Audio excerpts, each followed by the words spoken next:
You're listening to the We Are Libertarians podcast network. Find all of our shows at wearelibertarians.com. Have I Got News for You is back for another season. Roy Wood Jr., Amber Ruffin, and Michael Ian Black are finding the funny in the week's biggest stories. Have I Got News for You returns Saturday at 9 on CNN and stream next day on Max. You're listening to the We Are Libertarians network. Find more great shows like this at wearelibertarians.com. All right, let's get back to some boring subjects. Understand the risk to our country. Freedom brings people together. You're listening to the We Are Libertarians Network. Learn more at wearelibertarians.com. Welcome to the program. This is episode 451. We're recording this on August 15th, 2020, and we are going to be talking about Kamala Harris's record. She has been chosen this week to be the running mate of former Vice President Joe Biden, who is seeking the Democratic nomination.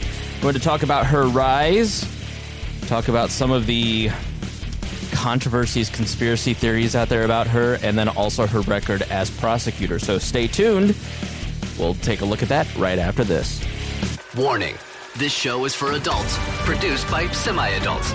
So the language is sometimes strong and offensive. I don't know what I said. Welcome to We Are Libertarians, where our goal is to help you sound smarter while talking to your friends. We examine current events from a libertarian perspective while treating modern politics with all of the irreverence it deserves. There has been lie after lie. We toss out the screaming heads, put people before political parties, and give context to the news to make you think. Now, here's our host, a 15-year veteran of politics and media, Chris Spangle. Welcome to the program. Had my mic turned around a la Rhinehold, like from several episodes ago. You don't have to do that. You might have to make a public apology. Yeah, exactly. Did I make you publicly apologize for that? I think you did. Good. You deserved it. Yeah. Harry is at yoga. We're not quite sure where he's at the moment. He's very centered, so... Yes. So, this is obviously a new time. Josh wants to know, how long have you been a 15-year veteran of politics and media? Now for 17 years. 18 years almost. I'll be 37 next month, and I wouldn't be lying if I said I realized that yesterday and went, holy shit, I'm 37 years old. I'm an adult now. Like, that's middle-aged, especially if, I keep eating Burger King. So, I've been around for almost 20 years in libertarian circles. It's really bizarre. Obviously, go ahead. You're just trying to sound tough saying Burger King. We know it's Chick-fil-A you eat all the time. I get HelloFresh, or I make tacos or grill out, but mostly I just eat Panda Express and Chick-fil-A. So. Obviously, this is a new time that we are recording, and we are generally going to begin recording on Saturday mornings. We had a show prep scramble before this show. Hody Johns did a great set of notes. We were going to do Donald Trump's record as president on this episode, but the pick of Kamala, is it Kamala? Kamala? I've heard Kamala, but I thought it was Kamala. That's what I hear how it's pronounced most of the time. I've been hearing it so many different ways now that I've kind of forgotten. I think it was Kamala, but yeah, that's how I've heard it most of the time. Well, no disrespect to the senator from California, that I'm going to say Kamala, and then if somebody wants to correct me in the comments, then please. But her pick obviously changed things around, and then we also are half done with some of the Trump notes, so we're going to bring you that next week. But instead of recording, so we started out recording every Thursday night forever, and we did that for years, and then we started doing 2 episodes a week, Thursday nights with Greg and I, and then Tuesday nights with Harry and I, and then 2 was too much, so we started doing 1 on Tuesday nights, and now we're just so old that by the time it's 7 o'clock, we're ready for bed, and Chris is saying Kamala, but there's no E in it. So, but anyways, we are going to start recording Saturday mornings. So check out the feeds, bookmark the Facebook page, get notifications on YouTube. You can watch the show live when we do the show on our feed. You can participate in the chats. We're on Twitch. We're on Periscope. We're on our Facebook group, my personal Facebook page. So you can watch the show on Saturday mornings, and then it'll come out usually Saturday afternoon from here on out. That is just to give you a fresher product, to give you a fresher set of hosts. And you know, it's tough fitting in a weeknight show at 7 p.m. when everybody's life, obviously Harry's life has gotten a lot busier. My life is a lot busier. Rhinehold's life is about the same. Your life is actually a lot busier. So that's why we are going to have a day change. Minor correction, most of you listen whenever you get to it through the week, so it doesn't really matter to you. But for those who do care, that is the explanation. You know, we should start right out of the gate again because we have a great show prepared by Hody Johns and I specifically. And but when we get into it, I often forget to thank our patrons. You guys are the backbone of the show. We are most podcasts are down 25% because half the country, literally half the country, changed their habits and is no longer getting in a car and going to work for one reason or another. So podcast listening is down 25%. We, in the last 2 to 3 months, are tripling the amount of downloads. So there's a lot of new people listening to We Are Libertarians, but with that comes brand new costs and bandwidth costs. And I am actually in the process this weekend of moving us over to a new host that will allow some advertising. And for those of you who don't like advertising, can join our Patreon, and you will get an ad-free show, and you will also get the full feed. We have capped the feed. You can no longer go back and get the complete catalog of We Are Libertarians for a myriad of reasons, but mainly because most of the things I said pre-2018 were really embarrassing. And I have grown as a person, and I decided to cut about 400 audio pieces out of the feed for the public, and you can really only hear from 2018 on because I think that's some of our better work. And when I refer to a show and I want you to hear about immigration, anything pre-2018, you know, me specifically, I was very light. So that is why we're capping that and only making that available to our patrons. And you'll see that transition over. If you have anything wonky with the feed over the next week or so, let me know. But that comes with a cost. It is pretty much a doubling of our monthly hosting costs, but we can afford it thanks to our patrons, and specifically our $100 a month patrons. And we thank them so much. They are Rhinehold, Matthew Durbin, the lovely, wonderful Christy Avery, who is now our Patreon coordinator, who will be reaching out to many of you, Jeff Bennett, Jason Doolittle, Ed Brehob, Craig DaCosta, Brad Tracy, and Anthony Meyer, who is very handsome. So we thank you, patrons, for helping us continue our growth. So we're taking another step. This is a big milestone for me. I signed my first contract for 12 months. I signed my first contract ever for anything for We Are Libertarians yesterday, and it was such a weird feeling. It's like when I heard the intro for the first time, I was like, wow, this is turning into a real radio show. When I signed my first contract, I was like, maybe this is turning into a real business. It's very odd, Rhinehold. Right, but did you make sure to sign it as a business, a DBA, a corporation of some sort? Protect yourself. I, as a borderline anarchist who believes in a night watchman state, I will not form a corporation that is government propaganda. No, it is not a DBA. Also, you might mute your phone, please. Yeah, we'll do that. All right, so we want to jump right into it and start talking about Kamala Harris. We do have this question here. Will you keep the older episodes like Rachel's Story and the others like it in the normal feed?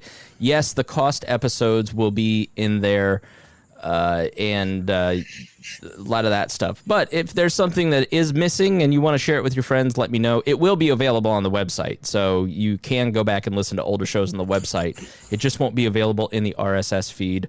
Like I said, for a myriad of reasons, partly just the content, partly because of cost, partly because it's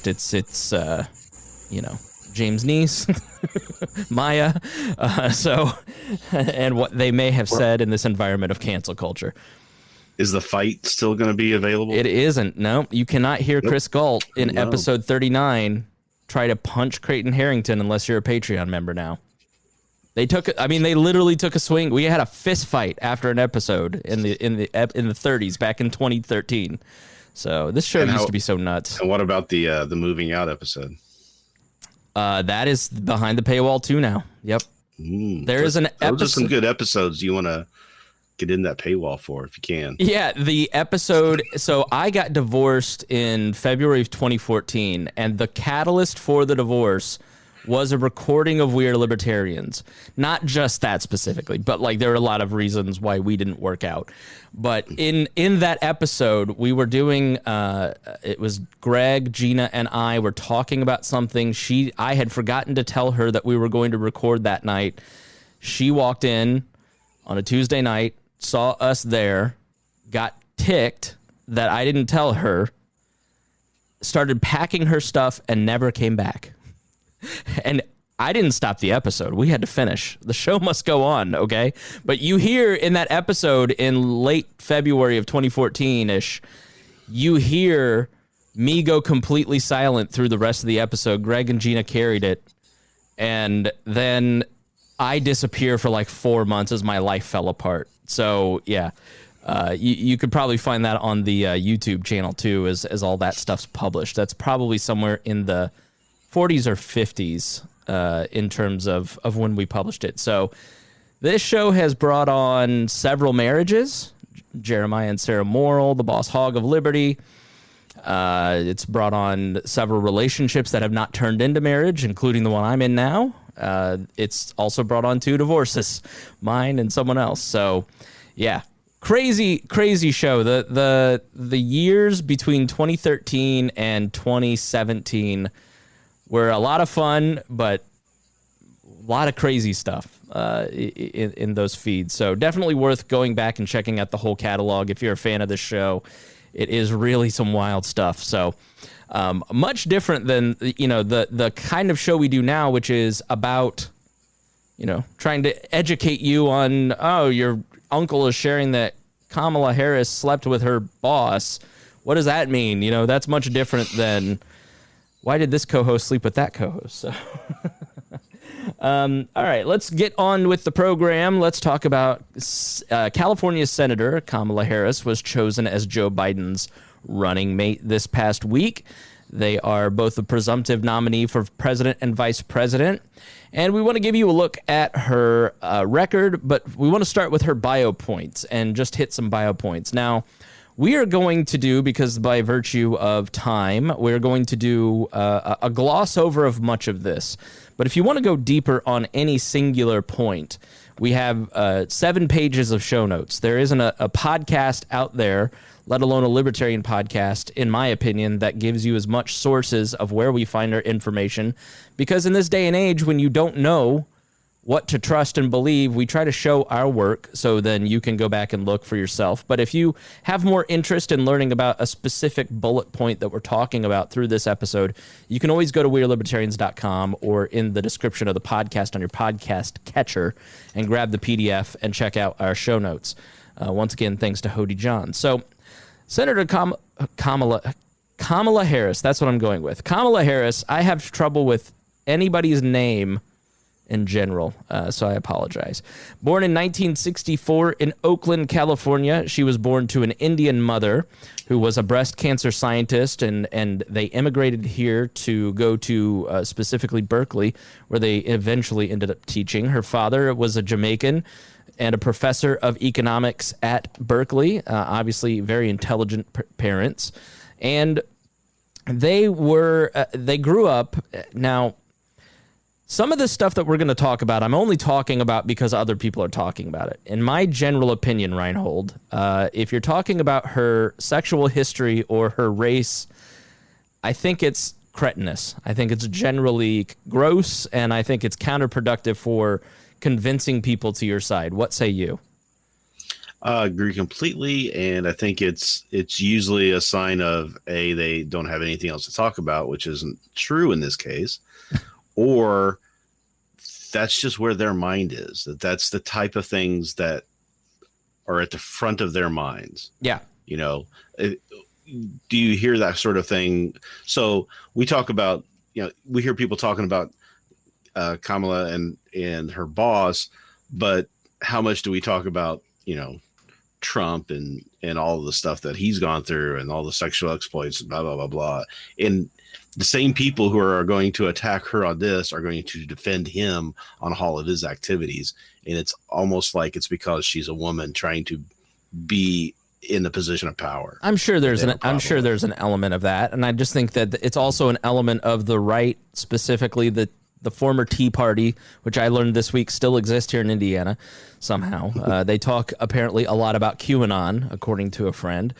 But it goes back to the book Richard Hofstadter's Paranoid Style in American Politics. Jesse Walker wrote a book on conspiracy theories that kind of talks a lot about this mindset. Every Democrat that runs for national office isn't a citizen. John McCain wasn't a citizen. Obama wasn't a quote unquote real African American, as if they're qualified. Lily white Republicans in Tea Parties are qualified to make that determination. And they're doing it. They're doing a lot of they're breaking out some of the greatest hits of the birther movement on Senator Harris. So that's why we want to address it, because other people are talking about it, and when they talk about it, we want you to understand what they're saying and why, and here's the facts. But I generally think there's plenty in her record, and it's the same with Joe Biden and the sniffing stuff. Like, there's plenty. I'll share the memes because they're funny, but there's plenty in his record that is grotesque, as evidenced by our previous episode, that you can make the case on. It's like... you can make the case for government shutdowns not being appropriate without being a total conspiracy nut on COVID being a hoax.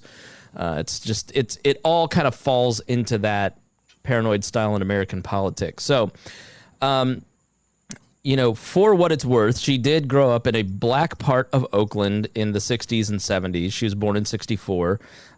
She grew up in specifically Berkeley, where she was a participant in busing to a northern part of Berkeley, a more affluent part of town. And in that busing, where she was a part of it, the school went from 95% white to 40% black. And so that is the moment that when people say that she called Biden a racist, she didn't call him a racist. She said that he was palling around with segregationists and supported policies that hurt black people like her in that debate. So you can find out. And go ahead. And that's a similar thing that we have with a lot of somewhat tangential groups to the alt-right that we have in different movements, where they may not be racists, but they tend to spend time defending or working with racists an awful lot. Yeah. Right. And so she didn't specifically call him a racist, but,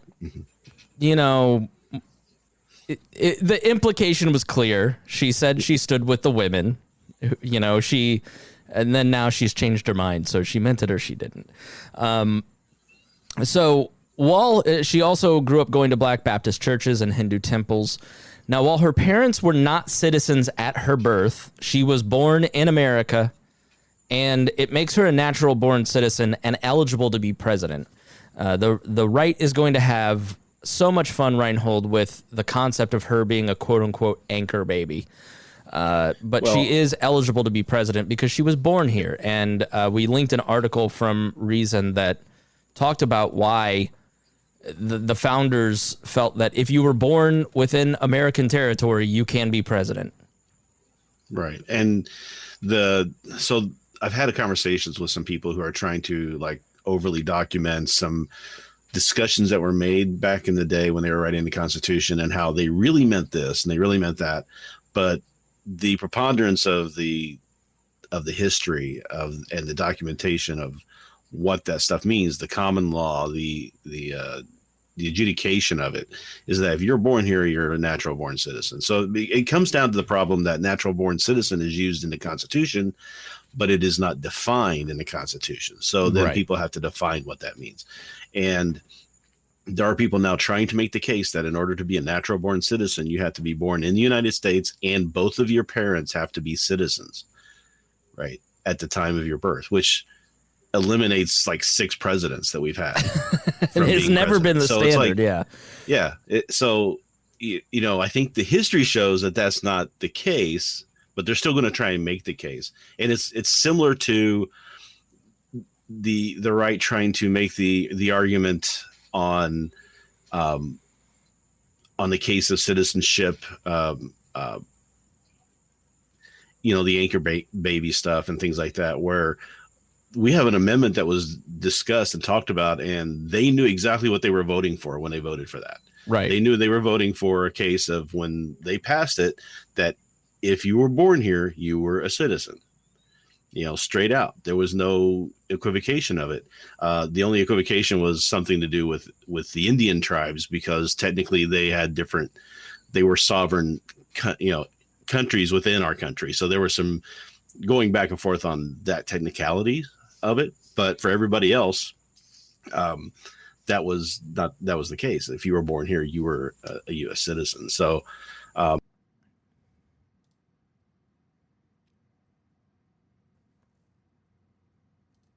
re-adjudicate this whole mess for their own purposes, for own political purposes. So, I mean, that's what they do. So now we just keep having to have this argument over and over and over again, and it gets tiresome. It's like local politics here in Indiana. We constantly have the residency fight. Like it's, you know, Evan Bayh or Dick Lugar or whomever, and it's always, you know, from the right. And it's like, it never has worked. It never will work. It just makes you look like you're lazy. It's sort of, libertarians sort of do the thing with debates where it's like, they're scared to debate me. No, they're not. They're not even thinking about you in any way, shape, or form. They don't want you involved because they don't think about you and they don't think you're relevant. Like, they're not scared of you. They don't want you to take the air out of the conversation that they're trying to have too. So the debates are for the two people who actually can win, so that they can get their message out. And if a third person's up there taking time away, who has no chance to win, that's why they don't want them up there. It's not because they're worried about, oh, they're going to make me look bad. No, they don't think that. So. So some in the MAGA crowd are highlighting an ancestor that owned slaves. This is true. An Irish-born grandfather in Jamaica. Her great-great-great-great-great-grandfather was a slave owner, and it is likely that her great-great-great-great-great-grandmother was one of those slaves and was raped, as often happened, and that her ancestors, her great-great-great-grandfather, I think, was grandfather and mother was a product of slave rape. So continue pushing that line. There's an ugly fact. Yeah, I'm trying to figure out the relevance, but they can keep talking about it all they want, because I think that only kind of adds to the arguments that a lot of people on the left have been trying to make for centuries. So it's the hypocrisy of it. It's whatever. So Harris attended Howard University in D.C. and graduated in poli-sci and econ. And she went on to the University of California for her law degree and was admitted to the California bar in 1990. Now, this is when her early career begins, and she began her career as a prosecutor as a deputy district attorney in Alameda County. We're talking about Senator Kamala Harris, who is now the running mate of Vice President Joe Biden. And in 1994, this is the Willie Brown stuff. You may see your Facebook friends basically say, "Oh, she slept her way to the top." So here's what they're talking about. These are just the facts according to everybody involved. 1994, California Assembly Speaker Willie Brown appointed Harris to the State Unemployment Insurance Appeals Board and later the California Medical Assistance Commission. Harris took a leave of absence from her prosecutor job in Alameda County to serve in those positions. Willie Brown was a kingmaker. As we said, he was the head of the California Assembly at the time. And she was 30, he was in his mid-60s, and he was married. And it was obviously an open secret that they were dating. Now, in those positions, on those 2 patronage positions that she got, she made over $400,000 in those positions. In one case, I believe it was the Unemployment Insurance Appeals Board. She was paid like $999,000, which in today's money is $150,000, and she only came to 2 meetings. Now, their relationship ended, and he returned to his wife, and they remained friendly. He convinced L.A. Mayor Villaraigosa to stay out of the Senate race when she ran, for instance, and by all accounts, this was a consensual relationship. He was having marital issues. He has confirmed that this relationship took place. It for a person who runs on fighting corruption, it obviously looks bad. But not one person who criticizes that relationship. It's an easy thing to criticize, and it's been a constant criticism in her career. But who knows the nature of that relationship? They dated for months, so I'm sure that it was not just a relationship of convenience. There was probably feelings there. I mean, I think it's kind of ugly just to dismiss it as what it is, but it obviously doesn't look great if you're, trying to run as an anti-corruption candidate. What do you think, Rhinehold? Well, the question is, was she trying to run as an anti-corruption candidate while this was going on, or did she maybe learn from that? I mean, how can you judge that sort of thing? It's not like she didn't have things that she was bringing to the table that made her qualified for what position she was getting. She was already a rising star in a prosecutor's office. She had chops. And how many jobs were given out for patronage, but that has nothing to do with sex, right? I mean, it has nothing to do with that sort of thing. Because they're friends. You're friendly with someone. You know somebody. Like, let's say you're friends with the president and he fires everybody at the post office and he gives you a job. What about that? Yep. Yeah, I mean, that's that could be considered corruption, right? I mean, if something like that were to ever to happen, not that it would. I think the question is, what difference does it make now? And the answer is, she went on to a long career in multiple different levels and showed skill, not, as you'll see, skill at things that we hate, but is it relevant at this point in her career? And in my opinion, it's not. Yeah, and the other thing too is, how many times do you hear about a man who's slept his way to the top, right? I'm trying, but it's never happened.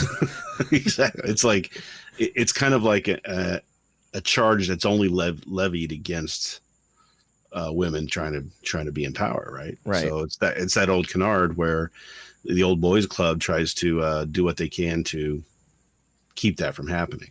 Yeah. So, fun fact, more about her relationship. She dated Montel Williams in 2001. I saw the Daily Mail report that with a picture of the two of them at some red carpet sighting, dressed in their full early 2000s fashion. It was hilarious. Now, after this, she worked as a private attorney specializing in youth sexual abuse cases and domestic violence. As a DA, she would go on to take a less punitive approach to sex workers as a result in some cases. She would also go on to co-sponsor a law that would have banned sex offenders from social media, as well as a law that imposed a curfew on them on Halloween. So fighting sex trafficking and sexual abuse became, as you pick through her record, it's schizophrenic. And there is a lot, and this is why some of the things that we've talked about kind of hit in a certain way, is because she seems very phony. And she'll say one thing and do another, but then she'll correct, and then she'll flip. She did this during the presidential campaign. She went really hard on one direction and then got pushed back, and then went the exact opposite way a week later, trying to reposition herself as someone else. Like she tried to look like a full progressive and then realized Pete had that lane, and so she corrected and went the other way. And it's like she gets tagged with the ambition, which we'll talk about female ambition in a moment, but she gets tagged with that because she is so often inconsistent, and so she'll say, I'm for sex workers, but then she prosecutes them really aggressively, so it sometimes doesn't make a lot of sense in what she does. So what I'm hearing is that she's a politician. She is really, truly a politician in the classic sense of it. She's just... Mm-hmm. Yeah, so I want to play a couple pieces, and this will be in the show notes, but Reason on the 12th, August 12th, put out a video. Kamala Harris, drug warrior, vice cop, draconian prosecutor. It kind of highlights some of this viewpoint that is schizophrenic. So let me pull this up so everybody can see it.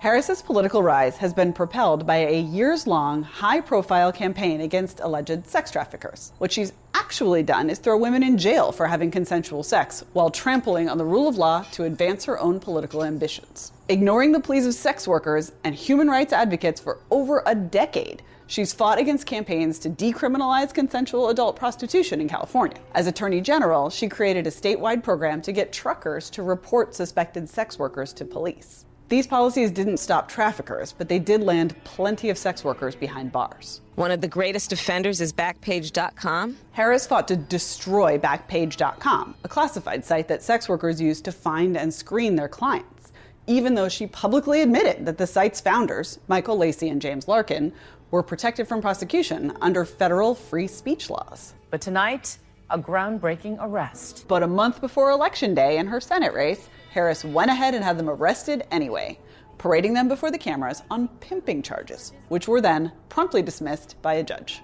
When Harris got to Congress, she kept up her crusade, becoming a big proponent of the 2018 law known as Sesta Fasta. One cannot cowardly sit behind a computer committing their crime. Quite the contrary.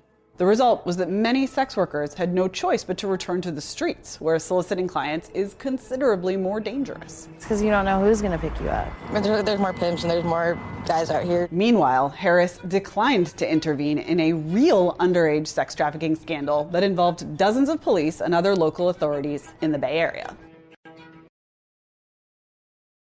Okay, so, I mean, it's, again, it's say one thing, do another. A lot like Joe Biden's record, they're really made for each other.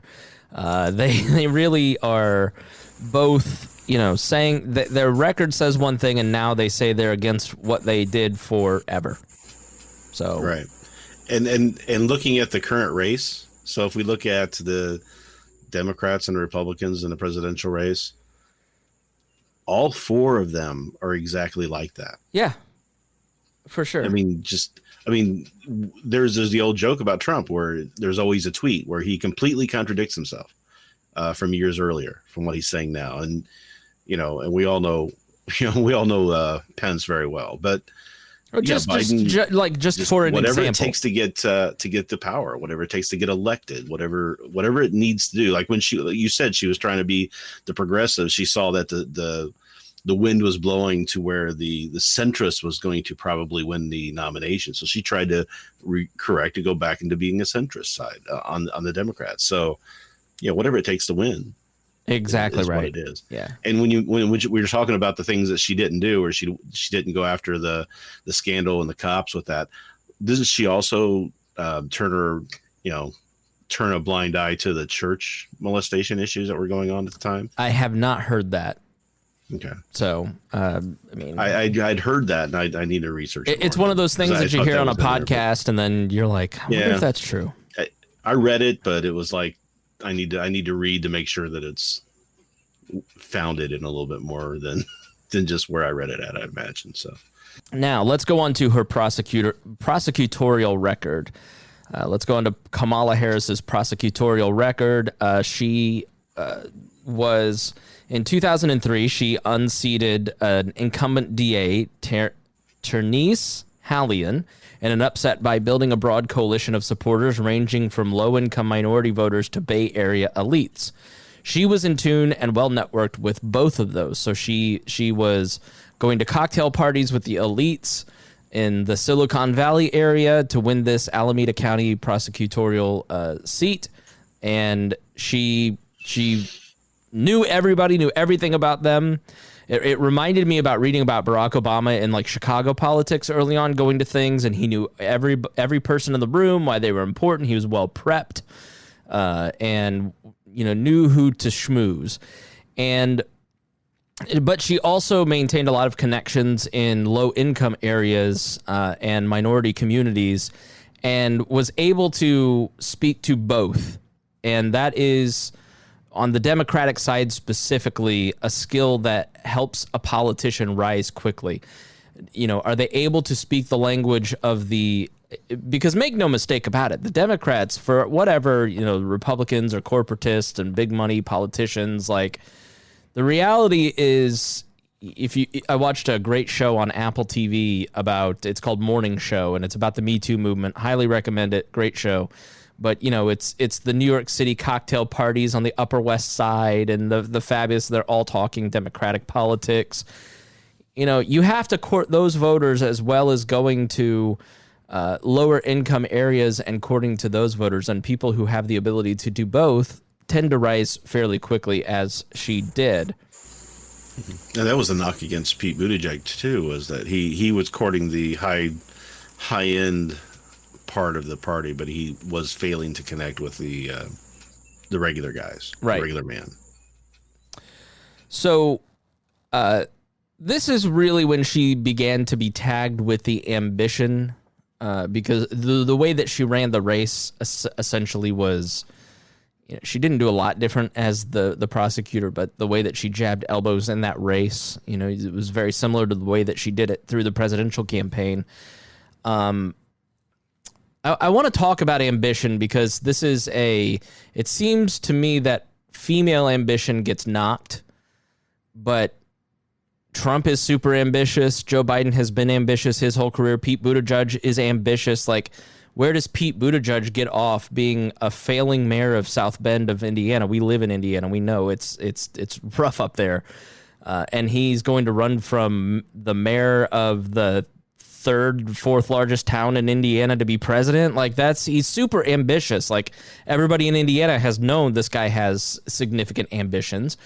And, but it only seems to be a tag on females in politics. But the founders really cared. They knew that people were ambitious. Like, it's the whole basic premise of economics. Scarcity is at the foundation of economics. You never feel that you have enough. People never feel that they have enough. They see, you have a Ford F-150 while your neighbor has a Maserati. You always look at what you don't have. And in politics, people always have an ambition to rise in the ranks and gain power. And the American system, that ambition was pitted against each other. The two-party system pits. That's why I'm critical of Republicans on things like the post office or Trump's executive order trying to take spending power when only the House has the ability to do that. It's the Republicans that are to keep that ambition to grow power in check, because we know the Democrats are going to oppose whatever Donald Trump does. That everybody knows that. It's not relevant. Like, it's their criticism doesn't matter. It's the criticism from Republicans to a Republican president that matters. And so ambition is just a part of politics. It will always be a part of whatever system of human organization exists. If you have a Rotary Club in your small town, there's always somebody who wants to be the leader, and there's ambition there. And so the American system was really built with that in mind. So I don't fault people for having ambition. I have ambition. I have big goals and big dreams for We Are Libertarians and what I want it to be. That's just part of life, right? Everybody has an ambition to finish college or finish whatever. What makes it grotesque is that she wants to control other people and be in charge of controlling others. Right. I think the other thing too is that people understand that everybody has ambition, and that's actually a good quality that people find.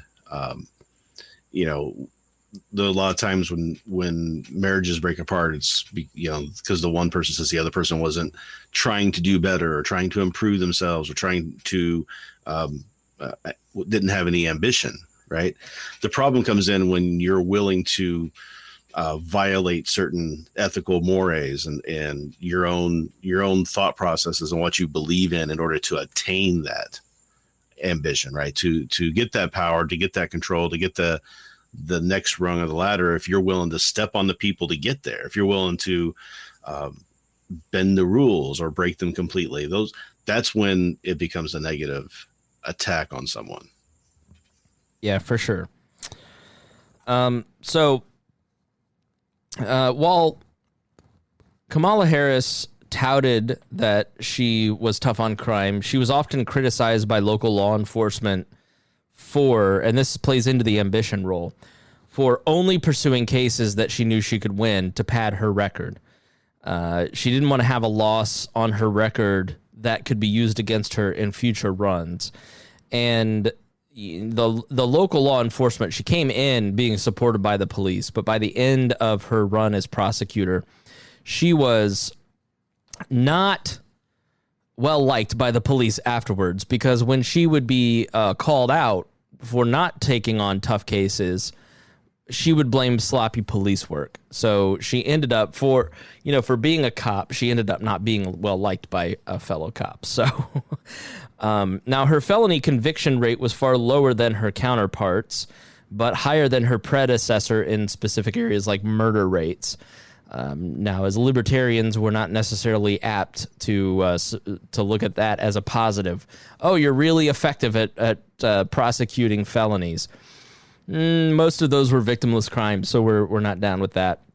Her conviction rate, she increased the conviction rate, like I said, from her predecessor, from 52% to 67%, and that was the highest in a decade, and it was an 85% conviction rate among homicides. Drug crime convictions went from 56% to 74%. And this is especially where the libertarian critique starts to come in. What was the fact about 1,500 marijuana users? She aggressively pursued anybody that had marijuana in her jurisdiction.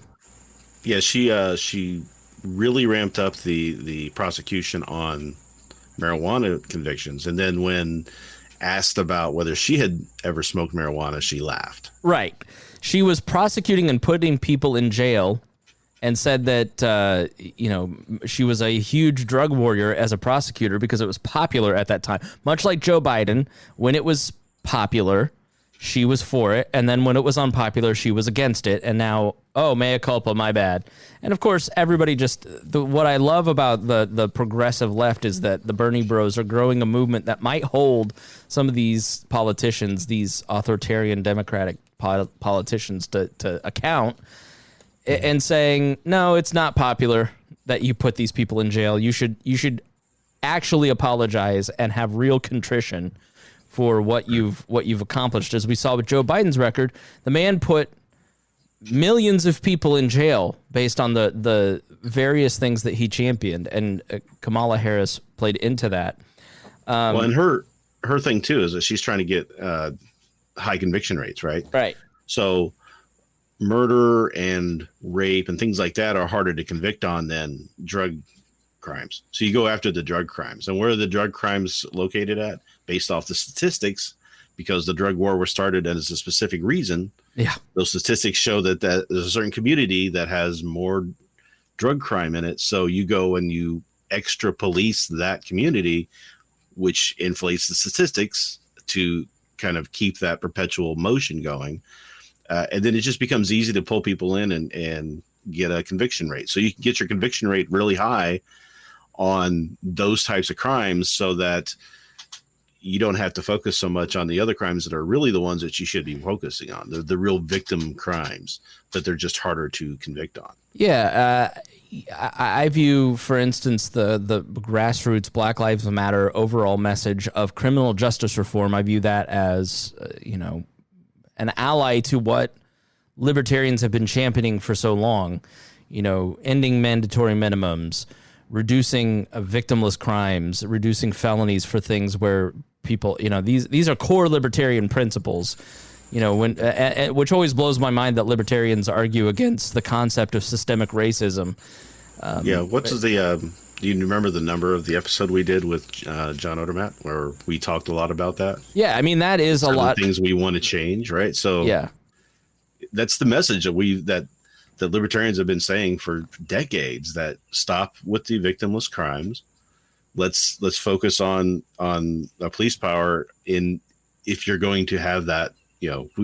There's calls for privatizing police and things like that, but you really want your police department to be focused on the things that are really hurting other people, the crimes that are really hurting other people, and not victimless crimes, jaywalking, things like that. It's just silly.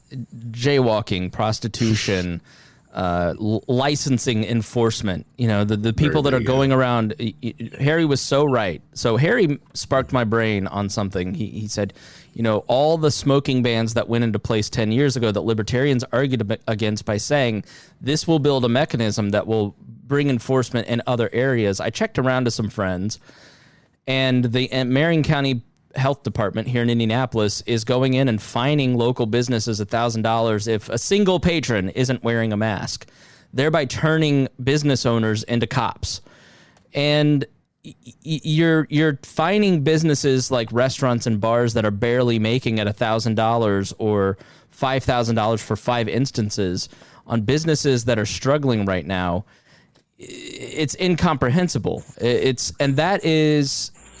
A lot of those businesses are supporting people in the lower income brackets of various races, and so when we get tough on crime or we get tough on drugs, as Biden and Harris have done, they're disproportionately affecting lower income workers while turning around and saying that's who they support. It's complete and total hypocrisy. If you support Black Lives Matter and you look at the record of the two of these people, I don't know how you reconcile that, because you can't. You can't look at the fact that Joe Biden, when you look at Joe Biden's record, as we did in episode 450, when systemic racism is defined in 2020, it is all of the things that Joe Biden championed and Kamala Harris enacted as a prosecutor. She used all of Joe Biden's tools. Like, have they changed? I don't know. I see Kamala Harris helping pass SOSTA and FESTA.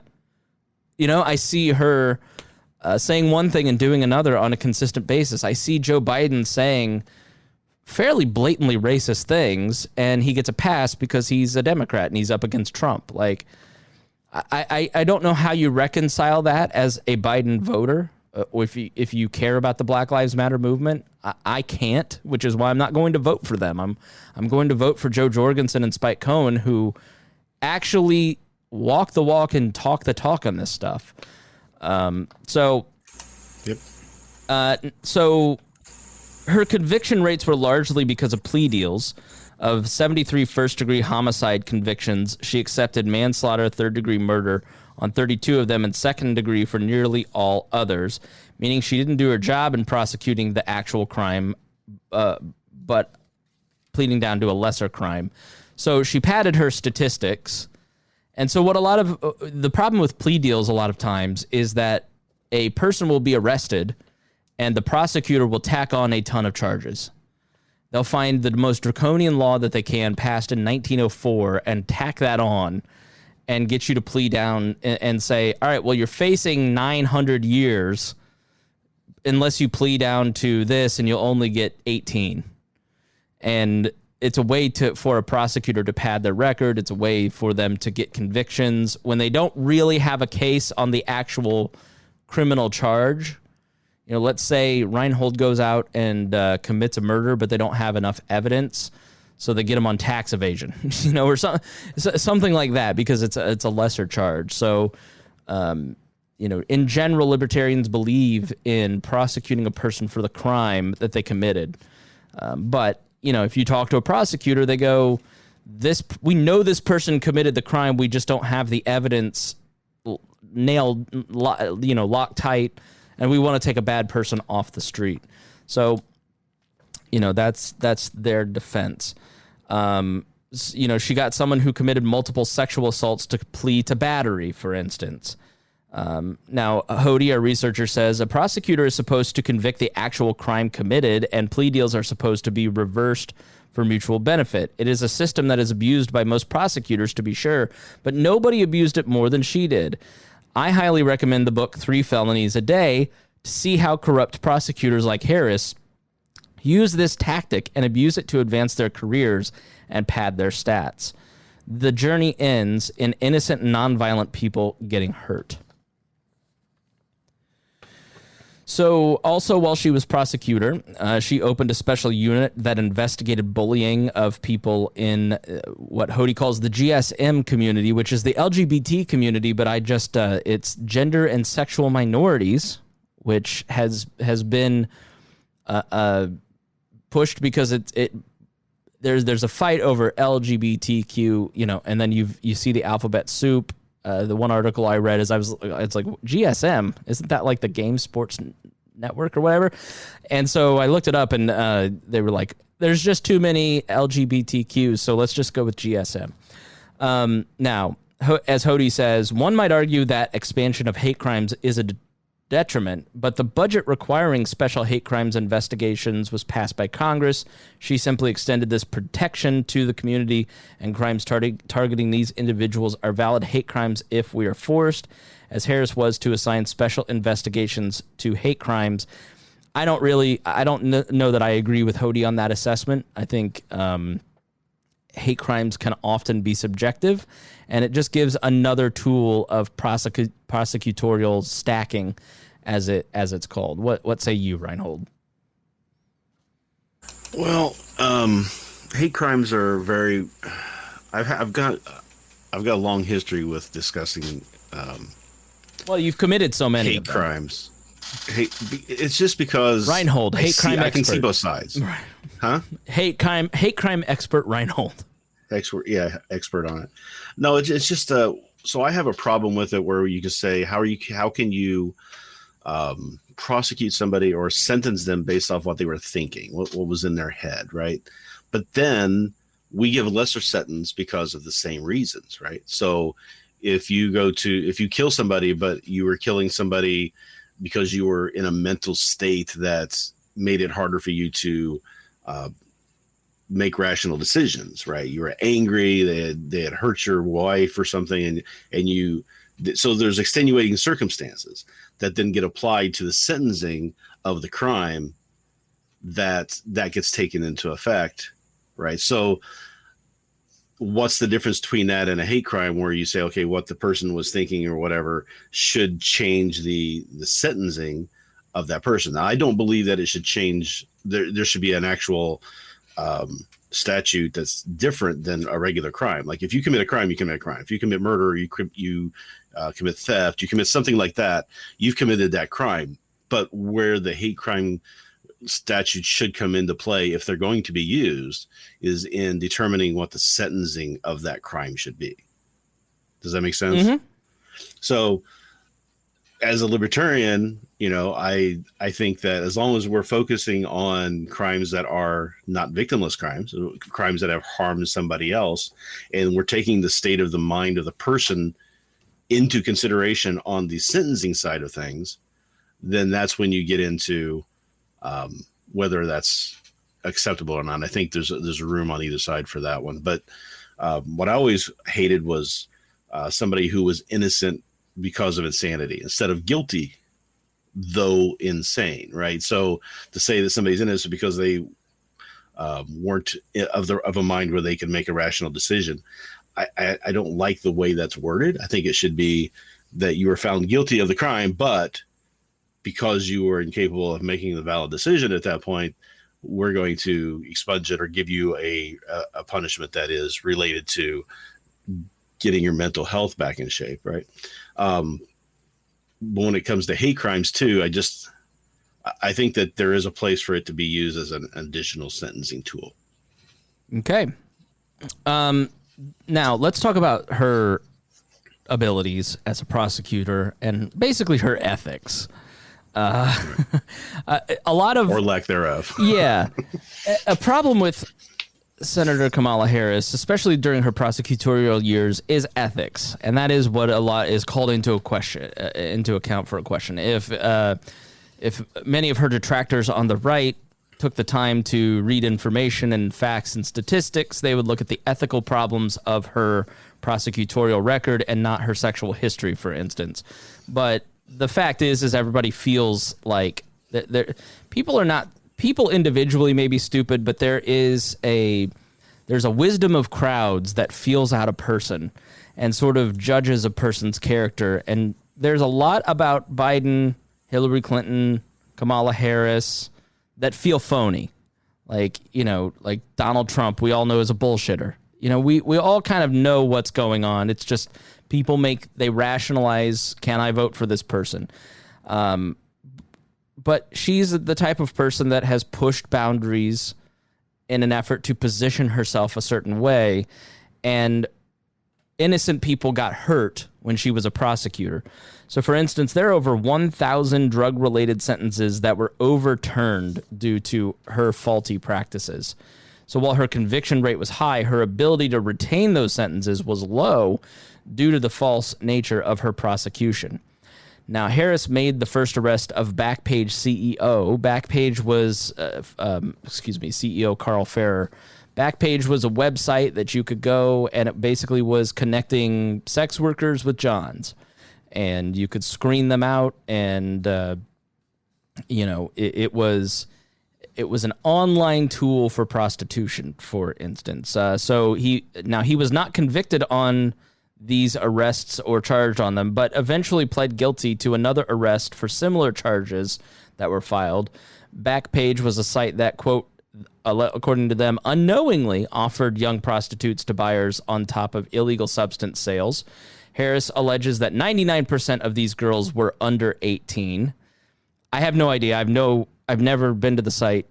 I have, really one of the first times I've heard of it was doing the research for this show. It seems to me that it strains credulity to say that 99% of the women that were on Backpage were underage, under 18. I mean, I don't know.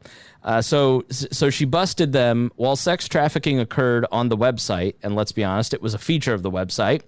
The owners were actually very good about reporting suspicious listings to authorities. So they did cooperate with local law enforcement. And our researcher, Hody, added in a link that you can verify all this stuff. Our show notes are up at wearelibertarians.com or in the podcast description on episode 451.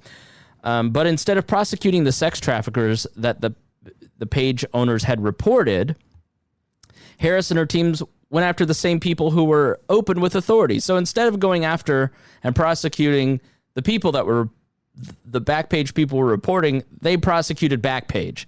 They said free activity between two consenting adults cannot take place. We need to get rid of the thing that is keeping sex workers safer than not.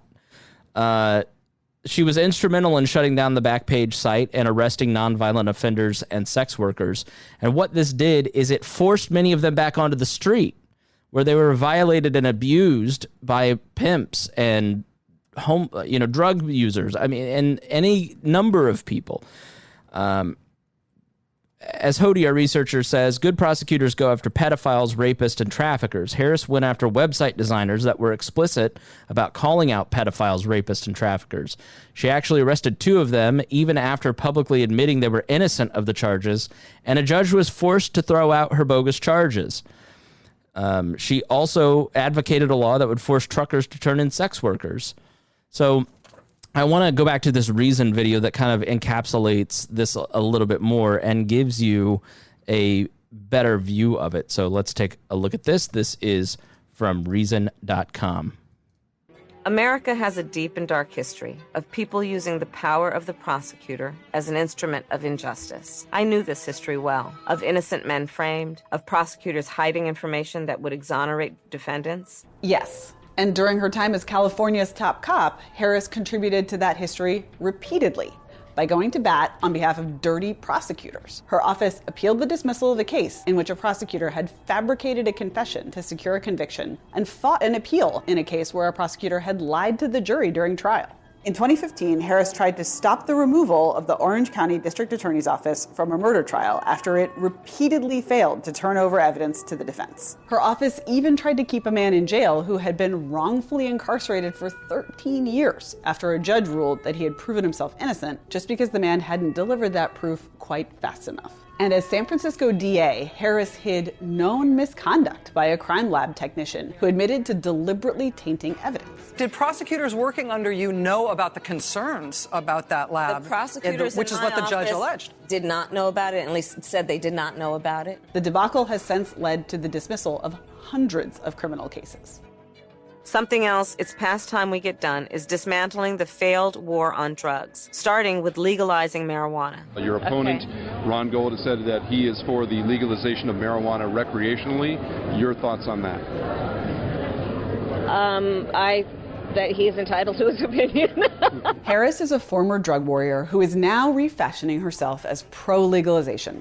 That's a positive shift, but not a reason to rewrite the past or ignore the patterns it reveals in her judgment. 4 years after the cultural tide had turned in favor of criminal justice reforms, Harris continued to support lock-em-up policies that disproportionately hurt minorities. As California Attorney General, Harris opposed marijuana legalization as late as 2014, promoted civil asset forfeiture without a conviction as a way to fight drug rings, and sought to more aggressively police prescription drug use. In her 2019 book, The Truths We Hold, An American Journey, Harris reveals that her drug warrior mentality hasn't changed. We also need to reinstate the DEA's authority to go after the major pharmaceutical manufacturers and distributors, and we need to invest resources in law enforcement efforts to cut off the supply of fentanyl from China. Let's believe in a more perfect union without mass incarceration of African American men. We put more people in prison than any country on earth for no good reason. Yes, we do. And once these people were in prison, Harris saw to it that they'd have a hell of a time getting out. I absolutely believe there should be severe and serious consequence for violent crime, which is why I've prosecuted those cases, and will always seek the highest sentence. As a prosecutor in law enforcement, I have a huge stick. So I decided I was going to start prosecuting parents for truancy. Before her recent about face, Harris chose not to endorse proposed sentencing reforms on the California ballot in 2012 and 2014, and she defended the constitutionality of cash bail until 2016. Harris's office also fought an order to reduce California's prison population after the Supreme Court determined the conditions amounted to cruel and unusual punishment. Although she later claimed to be shocked by what they had done, Harris's attorneys argued that nonviolent offenders should stay behind bars because the state needed the cheap labor they provide. We are part of a longer story, and we are responsible for how our chapter gets written. As she tries to convince voters to put her a heartbeat away from the presidency, Kamala Harris is trying to rewrite her last chapter. But her record is yet another reminder of the terrible choice voters face in the 2020 election. I think you can judge people by when they are under fire, and it's not about some fancy opinion on a stage, but when they're in the position to actually make a decision, what do they do?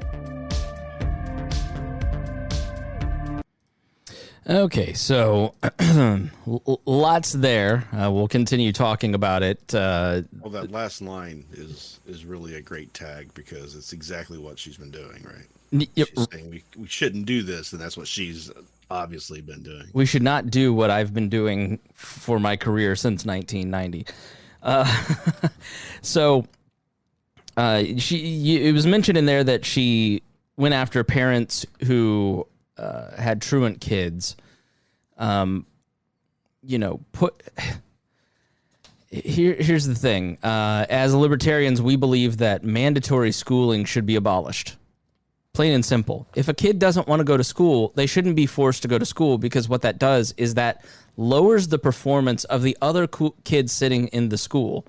And so a prosecutor who is prosecuting parents for their truant child, let's put our thinking caps on and think about what type of parent has a truant child. It's probably a single parent whose life is somewhat chaotic and they're barely hanging on because they're lower income parents.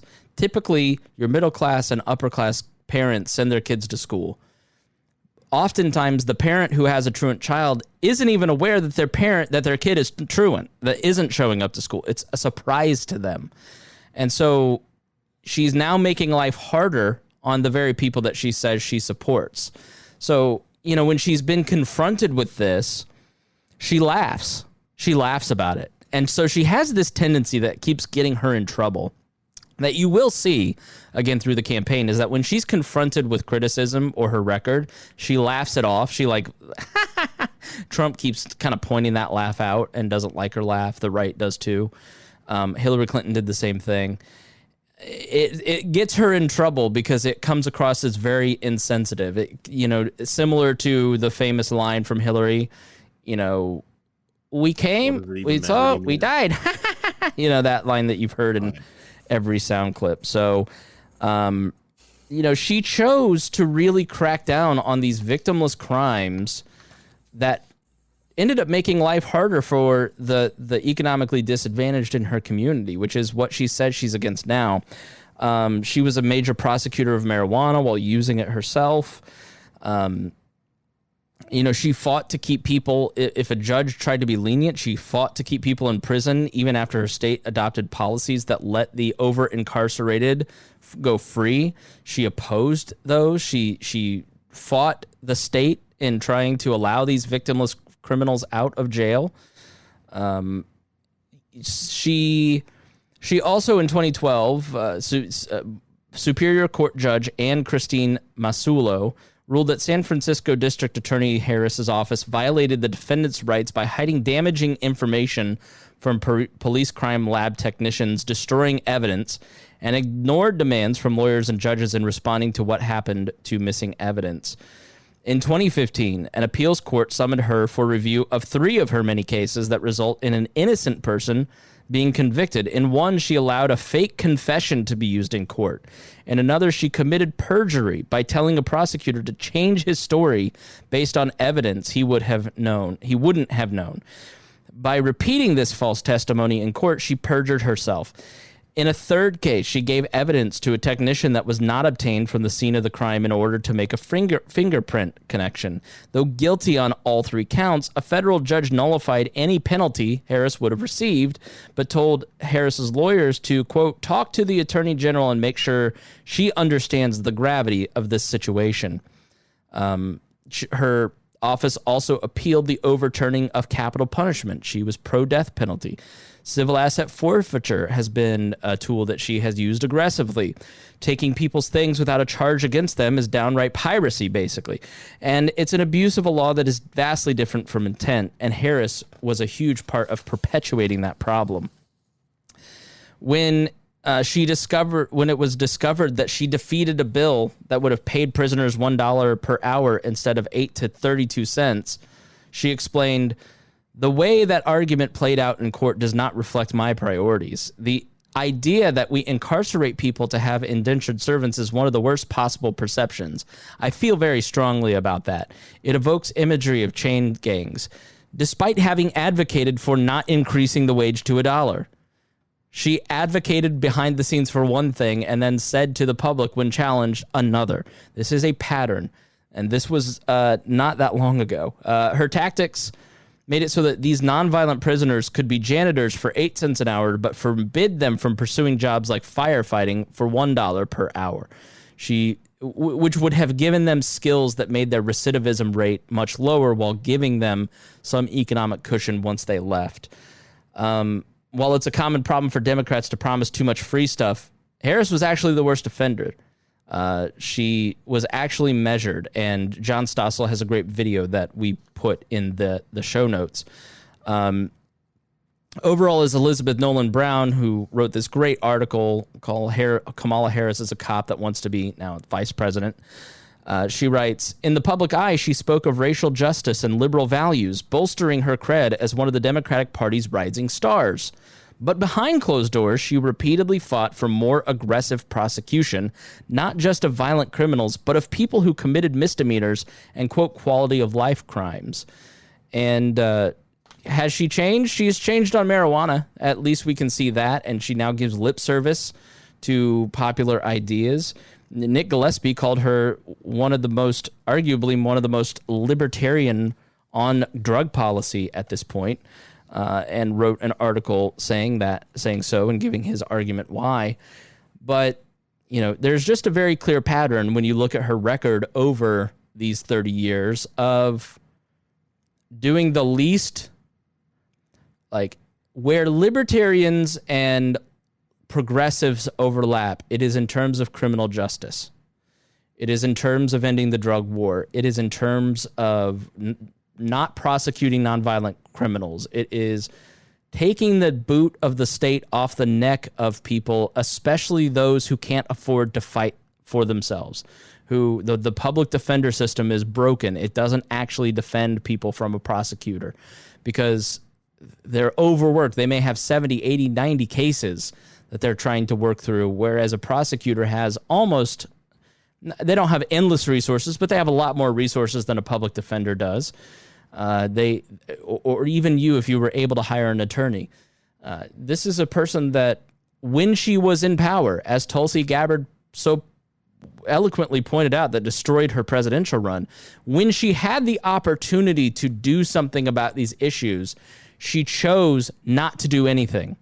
In fact, she chose to suck up to the public because she thought they wanted her to be tough on crime. She didn't take the principled stance. She didn't side with progressives or libertarians on these issues. She was part of the problem. She was a draconian prosecutor. When Killer Mike is standing in Atlanta during the riots 3 months ago saying, beat up your local prosecutor who chooses to over-criminalize, he's talking about Kamala Harris. Prosecutors have enormous leeway in what laws they choose to enforce and how aggressively they choose to enforce it. And this is a person that, when they had power, they chose to aggressively pursue certain things for political gain.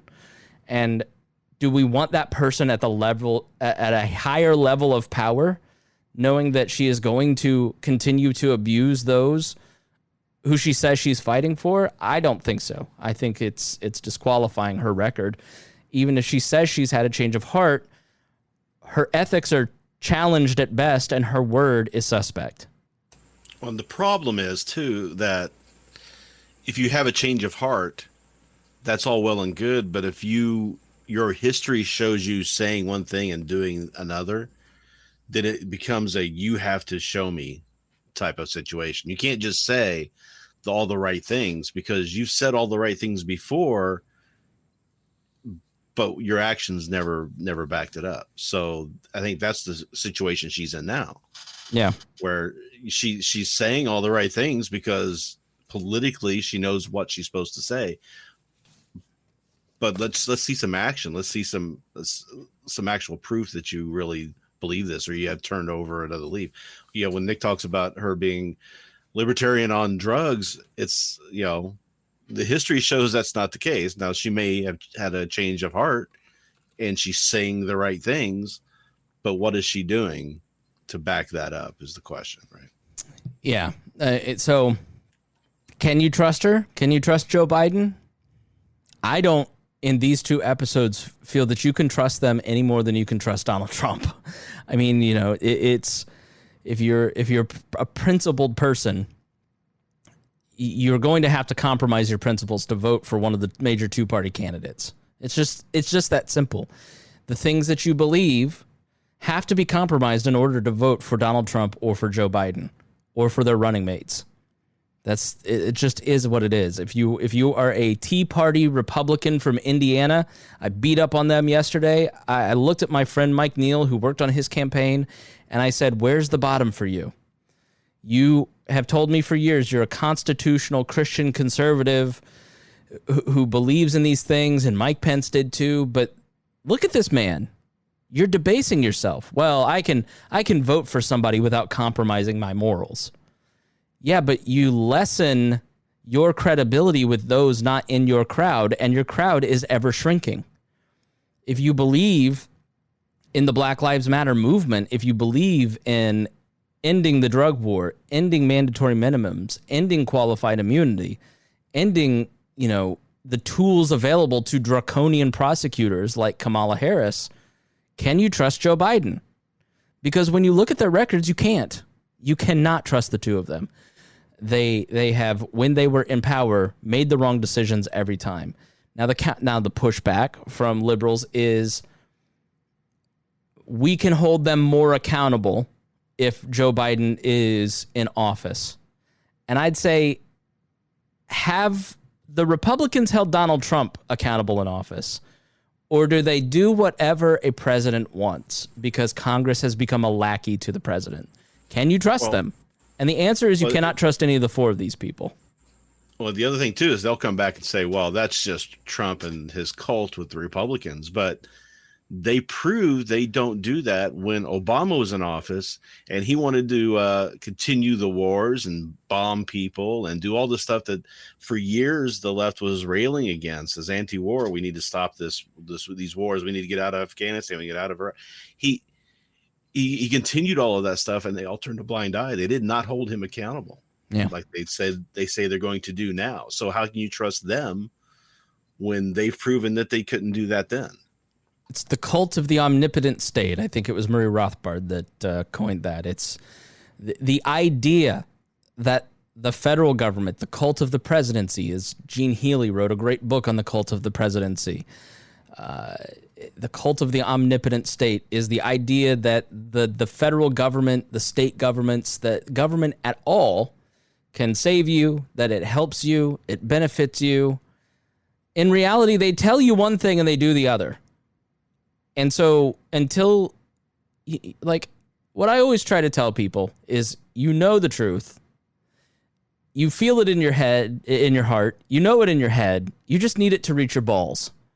And so you need to start voting differently, or doing what TK Coleman talked about in that great episode with him, innovating our way out of this and stop looking to the state altogether to save you in any way, shape, or form.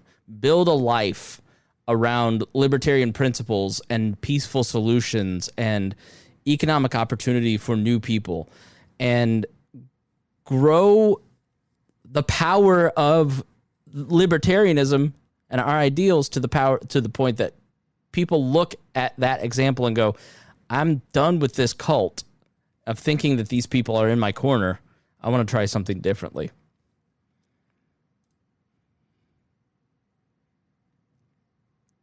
All right. Well, I guess we're done then. No, I was just sorry, I was on mute there.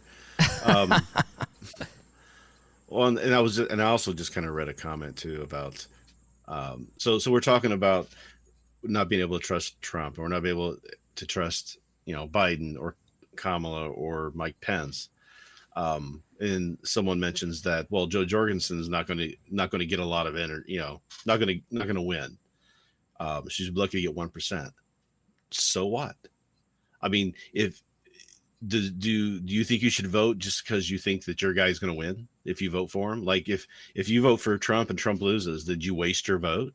Did you throw your vote away? Did it not mean anything at that point? No, you should vote for the person who you want to win, because that's the only way that you can actually send a message. So we have polling, but nobody believes polling anymore. We have, when you call your representatives, well, they're only getting a small percentage of people calling them, so they have a larger weight behind them.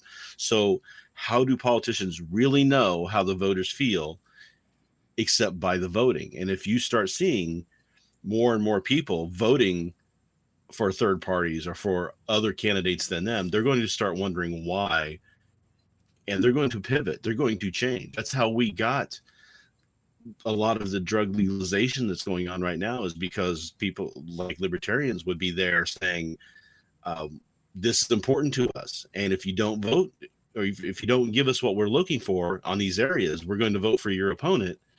Well, they're going to change and try and incorporate that into their message, into what they're planning to do.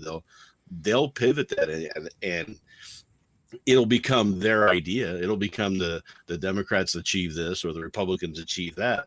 But if those are things you care about, you don't really care at that point. You just want those implemented the right way. And the way to do that is to send that message. And the only way to send the message is to vote for the people who are talking about those things and who are making those things be important. Yeah, like I'm not going to lie to you.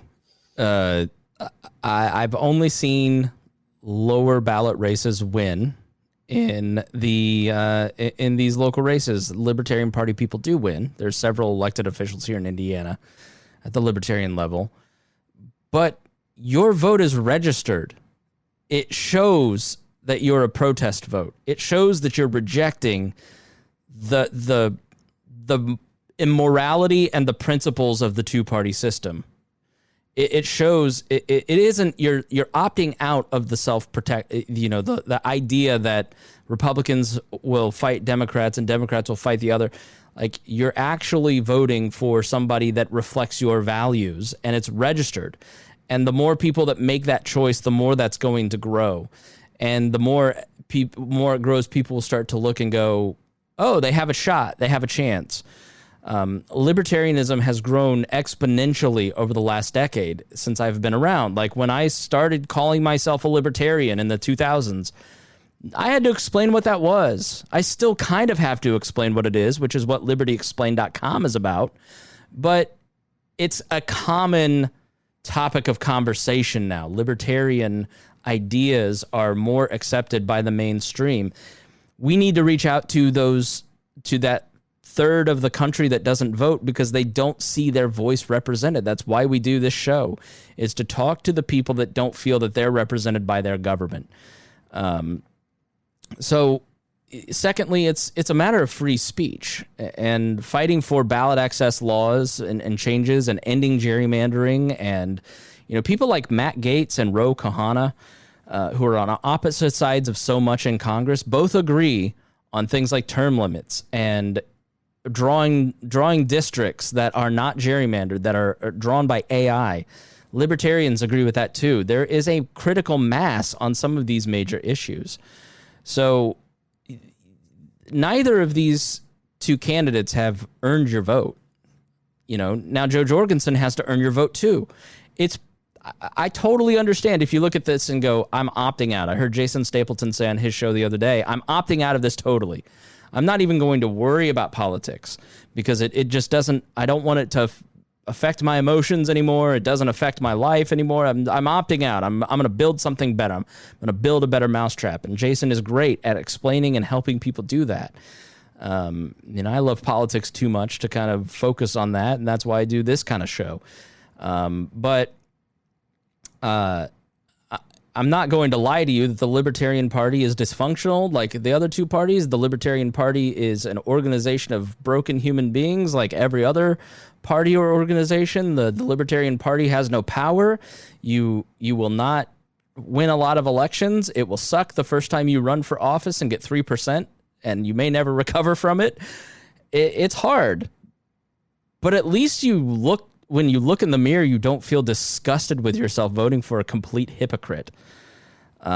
Let's hear what Jo Jorgensen herself has to say. The first part is from the 96 vice presidential run that she had, and the second is from this run here. Your question was, why vote for a third-party candidate? My answer is because the only party offering what you want is a third party, the Libertarian Party. I think the only wasted vote is one for Trump or Biden, because they're going to give us more of what we don't want. If you want higher taxes, if you want more bungling in government, if you want to keep the troops all over the world, if you want more pollution, if you want more expensive health care, then by all means vote for Trump and Biden. I would say if you want something different, vote for something different, which would be the Libertarian Party. And I'd also like to point out that we can also make change even without being elected. Rhinehold, give me your final thoughts on Kamala Harris. Kamala Harris is a very ambitious politician and did what she needed to do to get herself a name and a following and put herself in a position where she could be considered as a presidential candidate or a vice presidential candidate. I think that her ideas and views on law enforcement are horrendous. I would hate to see her as president. And I would hate to see the other three people as president as well. So it's hard to say where that lies on the ranking of which ones would be worse, right? I think it was kind of a bad pick, giving the movement that's been going on over the summer with BLM and everything. I think it was just I think it's putting a retardation on that movement. It's slowing that movement down. That was kind of actually starting to maybe accomplish something. And I know that there's a lot of people who are trying to stop that movement now, and this isn't going to help. And we're going to end up going back to the way things were, and nobody's going to get nothing's going to get fixed. And it's really frustrating to see that happen. I think a different pick may have countered that and gave us a better result. But at the end of the day, she's the one who's most likely going to be the president. If Biden wins, she'll, I think, be taking on a lot more role as that kind of changes. I don't think Biden will be able to do the full job, so he's going to have to delegate a lot of it to her so she can be ready for 2024. So I think we're going to see that. And in this race, more than any other, I think both of the vice presidential candidates have to be considered more than we've seen in the past. Yeah. Because I think both of them are going to be very influential in what happens if they get elected. I disagree that she has any impact on the race. I think polling has kind of bared that out this past week. I think it, when they broke it out by segments of voter, no Democrat can win the presidency without the black female vote, and she didn't hurt him or help him. It sort of was neutral in that particular category. By and large, everybody shrugged. And that's because she was the safe choice. Like, in our echo chambers, we're outraged that he would put an authoritarian person. I really genuinely believe that this is an authoritarian minded person in the way that Trump is. I don't think that Biden thinks in terms of like, I want total and complete power, but I definitely think that about Kamala Harris, Donald Trump, and Hillary Clinton. And so it raises an alarm in us that we go, this is too much. But I think in terms of voter turnout, in terms of independence, I don't think it necessarily hurts. So, all right. Thank you, everyone, for joining us here on this episode of We Are Libertarians. We appreciate you so much, and we will talk to you again next Saturday.